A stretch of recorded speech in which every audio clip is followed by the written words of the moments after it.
Hi BookTube! Today I'm here with my October wrap-up. That's it for the introduction. Let's just hop right into it. So I read a lot in October, and the first book I'm going to talk about, in no particular order, is Transforming by Austen Hartke. And this was my pick for a Christian theology book this month. Religion. It's not just Christianity I want to focus on, it's religion in general, but Christianity in particular. But I am interested in reading about other religions. It just so happens most of my theology and religion books are about Christianity. Anyways, Austen Hartke, Transforming. This is a theological look at trans issues, and it is really interesting. Austen Hartke himself is trans, and then he interviews different people who identify along the trans spectrum. And it's not just like interviews, it's not just, you know, telling their stories and stuff. It's also talking about different verses and parts of the Bible and showing how they can apply to queer rights. And I didn't need to be convinced at all, but some of these passages were presented in ways that I'd never thought about them before, and I was just like, that is really super interesting. So yeah, if you're interested in queer theology at all, I highly recommend this. The notes are well backed up. A lot of the people that he talks to are actually like people who have been through seminary, who have studied religion extensively. So it's not just, you know, pulling stuff out of their butts. It's like this is backed up by like theological study, which is really cool. The audiobook I listened to is The Passengers by John Mars. That was thrilling to say. Lots of ums today. Sorry, I'm not really prepared. I should have been more prepared. The Passengers is about a world, much like our world. It is our world. It's a near future science fiction story about England, and they've now mandated that cars be completely AI, so they're completely driverless, controlled by a computer, and these cars get hacked by this person, and he takes, I think there's like 7 or 8 cars, and he tells the passengers inside, you know, you got 2.5 hours to live, and then I'm gonna take you to this location, and you're gonna crash, and you're all gonna die. He kind of projects that out through social media, through the news sources, and there's this jury that's been gathered to decide who lives and who dies, because he says to them, okay, you can pick one person to live, but throughout it all he's not giving you all the information, so he's just letting little things leak here and there that look bad but have an explanation behind them, and like are things that are just straight up bad. And like John Mars's mind must be like a really messed up place, because some of the things that he comes up with, like I was astounded. It did drag a little in the end. It kept going like 6 months later or 2 years later, and I was just like, can we just end the story, please? Like, completely unnecessary, but I guess not so for him or his editors, but for me, yeah. Then I read a children's book, and it was a reread, and it's called Enough, and it's a kind of like a fable about the Ukrainian famine called the Holodomor.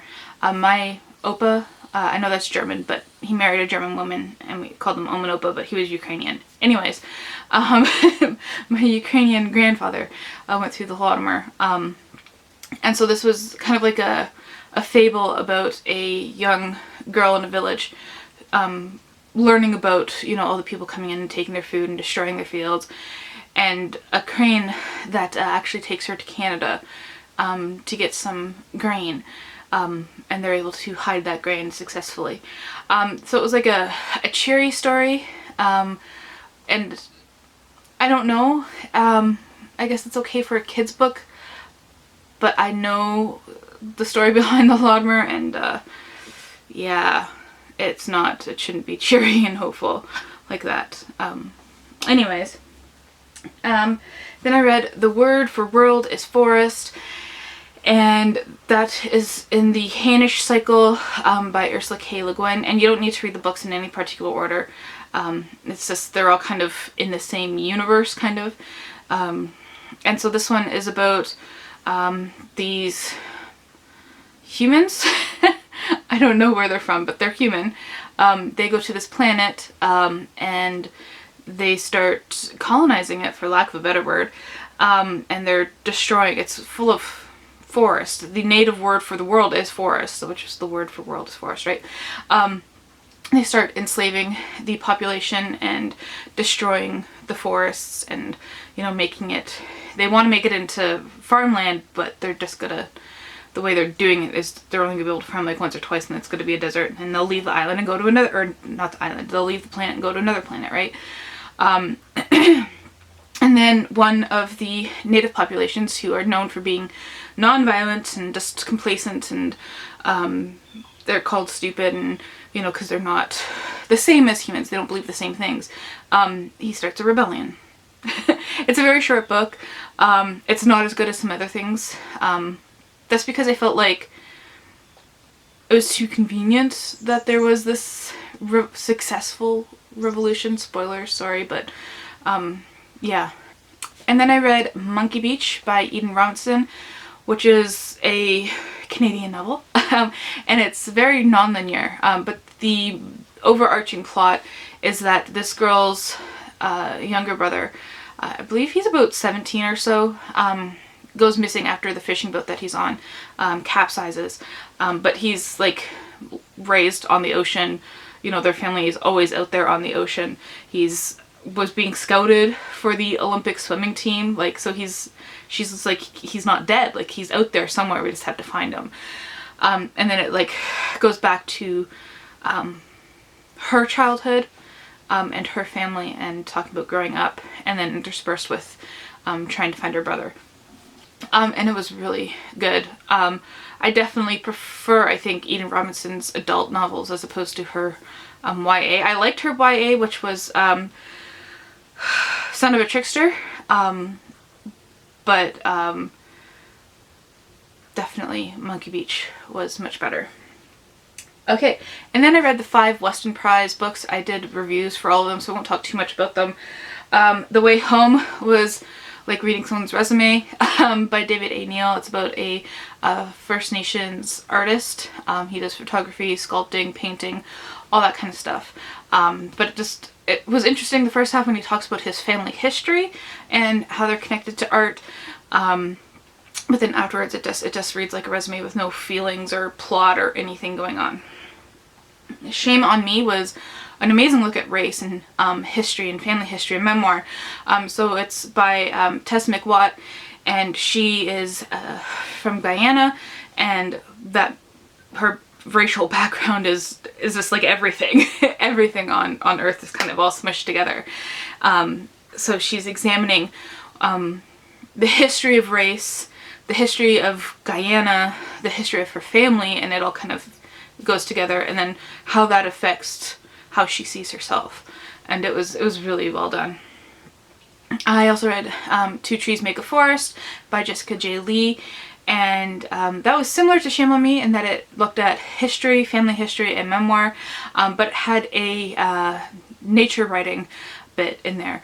So it was more like a natural history, and she was going to Taiwan, and so she's examining Taiwanese natural history, how that combines also with like colonial history, and then her family history, and then her own journey to Taiwan from Canada to explore all these things. And I really enjoyed that.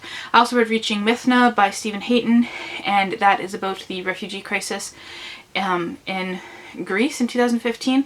And it's not about the refugee crisis so much as it about the volunteers who are trying to help out with the refugee crisis. So we're not learning about what caused the crisis.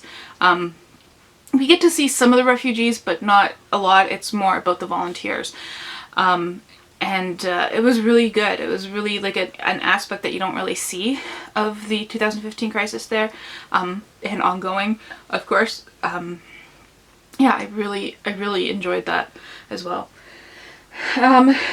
Oh, and then there was Through the Garden by Lorna Crozier, and I did not enjoy that one at all.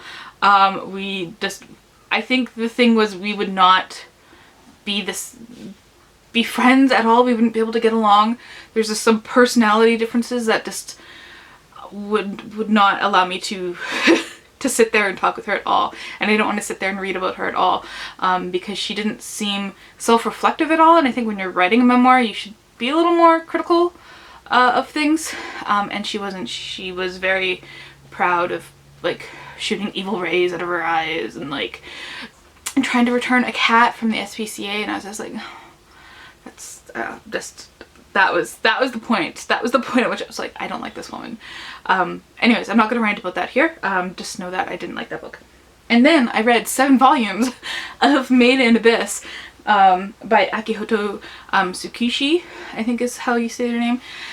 And wow, there's a lot to talk about there. If you've read Maiden Abyss or seen the anime, you'll probably know what I'm talking about. I don't want to really get too much into it here. But it's an interesting concept. It's the world has this giant pit, and it goes like right down, like super deep into the ground.